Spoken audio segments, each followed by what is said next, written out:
Welcome to Joe's Recaps. In this video, we are going to comment a movie called Mad Max: Fury Road.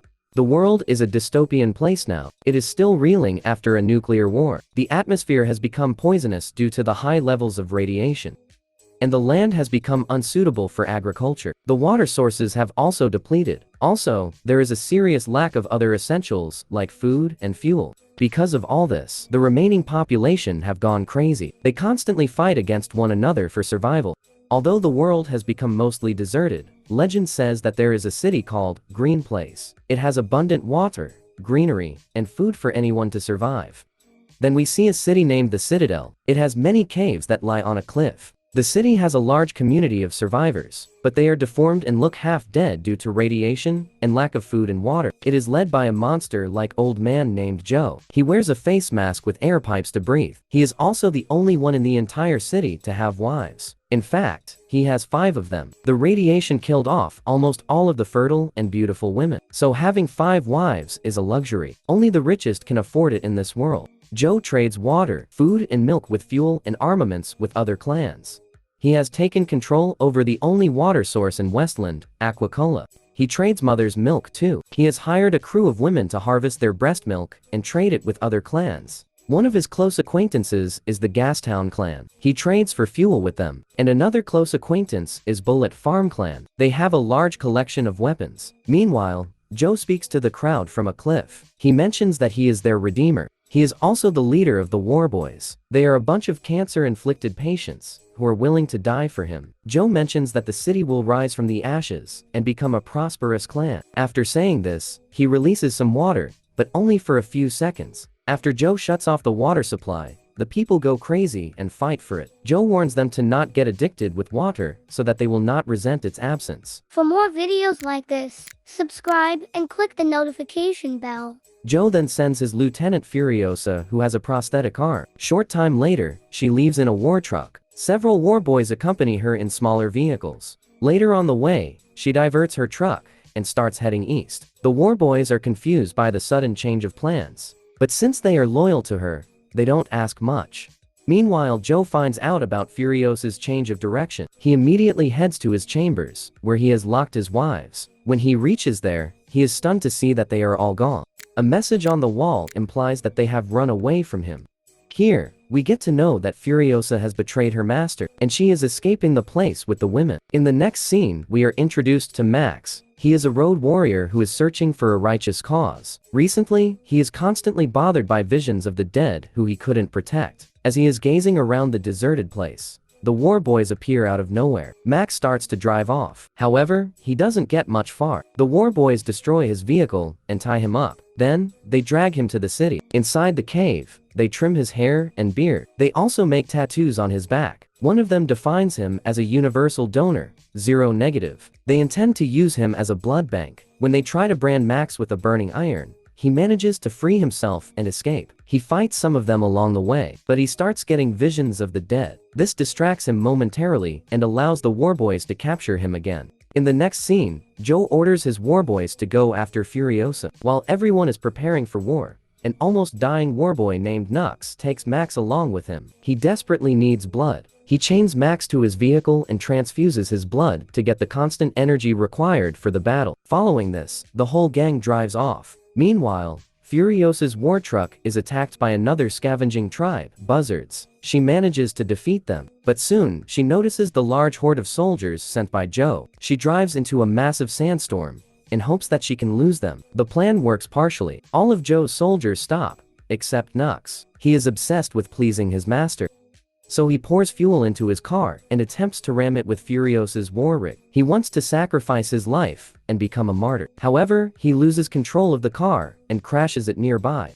After a while, Max rises from the sand, and he notices that he is chained to Nux, who is still unconscious. After walking a bit further, he finds Furiosa's truck. The girls are cleaning themselves up. Here, we learn that one of the girls, Splendid, is 9 months pregnant with Joe's child. Max asks the girls to cut off his chain, but they fail to do so. Suddenly, Furiosa notices Joe's men approaching in the distance. She prepares to leave with the girls, but Max demands to be freed first. With this, the two get into a fight. Max eventually overpowers Furiosa. Then he even manages to cut his chain off. He then gets into the war truck and drives away. He leaves everyone behind. As the girls think that they're doomed, the truck stops nearby. It turns out that Furiosa had installed a kill switch in the truck. Only she knows how to restart. Because of this, Max reluctantly lets all the girls inside. He also promises to lead them to a place called the Green Place. Later, Furiosa drives the truck to a canyon ruled by biker bandits called the Rock Riders. She has already made a deal with them. It states that they will get to pass the area in exchange for 3,000 gallons of fuel. As Furiosa gets out of the truck to negotiate,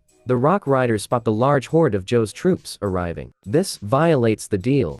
The bikers are furious, but before they can take any action, Furiosa enters the truck and drives away. However, they are not going to let her go easily, so they start following the truck. With this, an intense chase ensues, but the heroes manage to kill the bad guys one by one. By this time, the warboys have also closed in. Joe tries to shoot at the truck, but Splendid opens the door and makes herself a shield for everyone. She is sure that Joe will not hurt the baby. As expected, he holds back. He is adamant on giving birth to a successor. Nux tries to console him that they will get the girls back, but this only angers Joe, and he leaves Nux behind. Meanwhile, as Splendid tries to climb back inside the rig, she slips and falls. Joe tries to save her, but he only ends up running her over. When he stops, he finds Splendid's lifeless body and screams in anguish. In the next scene, we see that Nux is disappointed with Joe. Then he manages to enter the truck. There, he changes sides and promises to help the girls. At first, they are skeptical about him, but when Nux mentions that he doesn't have many days left, they take him in. At night, their truck suddenly gets stuck in the mud. To make matters worse, the Bullet Farmer gang approaches them.